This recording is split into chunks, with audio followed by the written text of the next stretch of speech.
নমস্কার, রান্নায় হাতেখড়ি থেকে আপনাদের জানাই স্বাগত। আজকে রান্নার বিষয় হলো নিরামিষ কুমড়ো বরবটি ভাজি। চলুন কিভাবে করতে হয় দেখে নিই।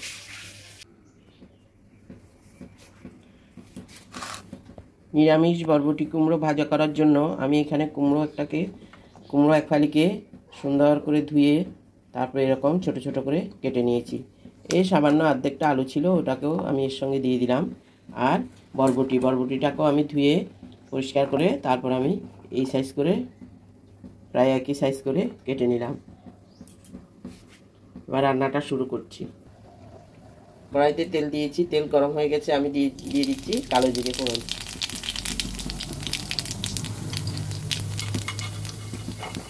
এবার দিয়ে দেব কুমড়োগুলো।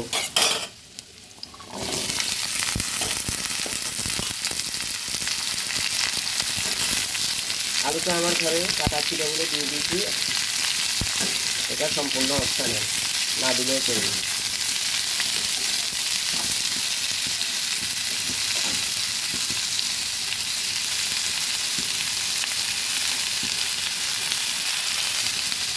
এবার দিয়ে দেব কিছুটা হলুদ। নুন এখন দেব না। সঙ্গে দিয়ে দিলাম দুটো কাঁচা লঙ্কা চেরা।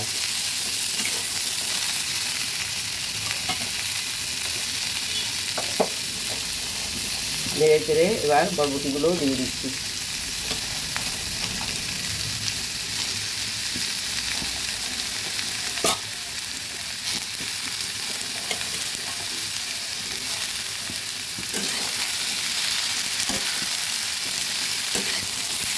জালটা বাড়িয়েই ভাজতে হবে, না হলে কুমড়োগুলো গালা গালা হয়ে যাবে।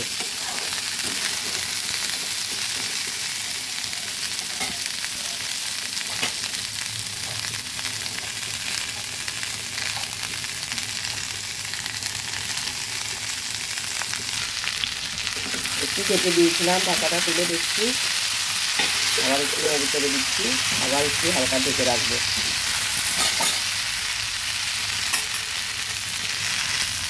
আবার একটু ঢেকে দিচ্ছি। আঁচটা একটু কমিয়ে বাড়িয়ে দিতে হবে।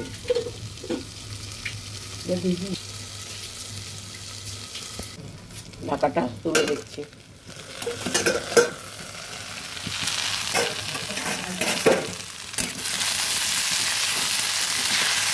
অনেকটাই হয়ে এসেছে, দেখতে হবে।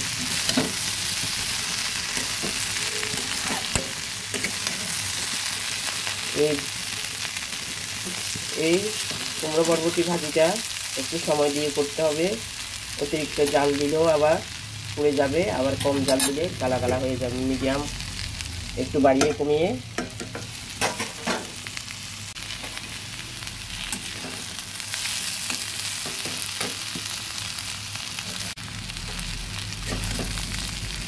এই কুমড়ো বরবটি ভাজি করতে গেলে আঁচটা একটু বাড়িয়ে কমিয়ে দিয়ে করতে হবে। বেশি অতিরিক্ত জাল দিলেও পুড়ে যাবে, আবার কম হলেও গালা গালা হয়ে যাবে। তাই একটু একটু করে দেখে দেখে করতে হবে। আর একটু আমার সিদ্ধ হবে, আমি হালকাভাবে আর একটু ঢেকে দিচ্ছি, জালটা মিডিয়াম রেখে। ঢাকাটা তুলে দেখছি।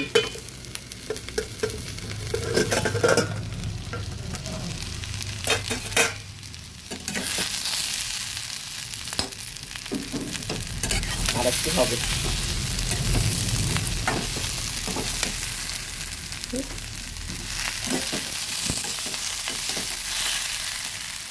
এখনো কুমড়োগুলো ভালো সেদ্ধ হবে।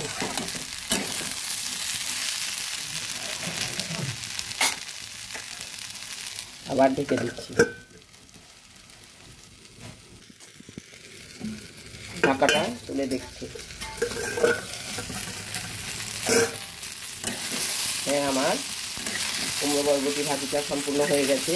আমি এবার নামিয়ে পরিবেশন করে দেখাবো। হ্যাঁ, সব সিদ্ধ হয়ে গেছে, সুন্দর। খুব সহজেই, খুব কম সময়ে,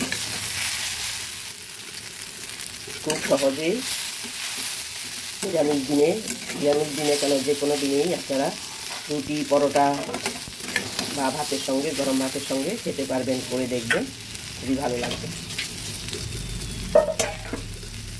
কিন্তু অতিরিক্ত আঁচ না দিয়ে মোটামুটি আঁচ দিয়ে দেখে দেখে নামাতে হবে। আমি এবার নামিয়ে পরিবেশন করে দেখাবো। কুমড়ো ভাজিটা নামাবার কিছুক্ষণ আগে আমি দিয়ে দিচ্ছি নুন।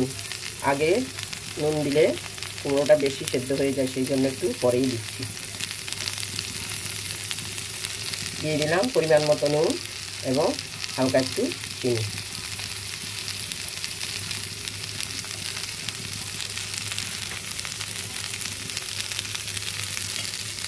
সুন্দরভাবে নেড়ে দিচ্ছি।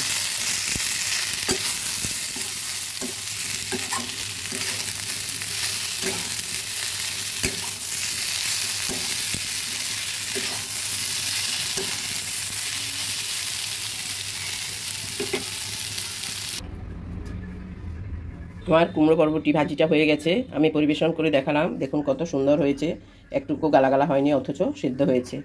এভাবে আপনারা যদি চিনি আর নুনটা একদম লাস্টে দেন, তাহলে এগুলো এরকমই সুন্দর হবে। আমার এই ভিডিওটা যদি ভালো লেগে থাকে তাহলে লাইক, শেয়ার, কমেন্টস করতে ভুলবেন না, সাবস্ক্রাইবও করবেন। আজকের জন্য এখানেই শেষ করছি, সামনে দেখা হবে নতুন কোনো রেসিপি নিয়ে। ধন্যবাদ।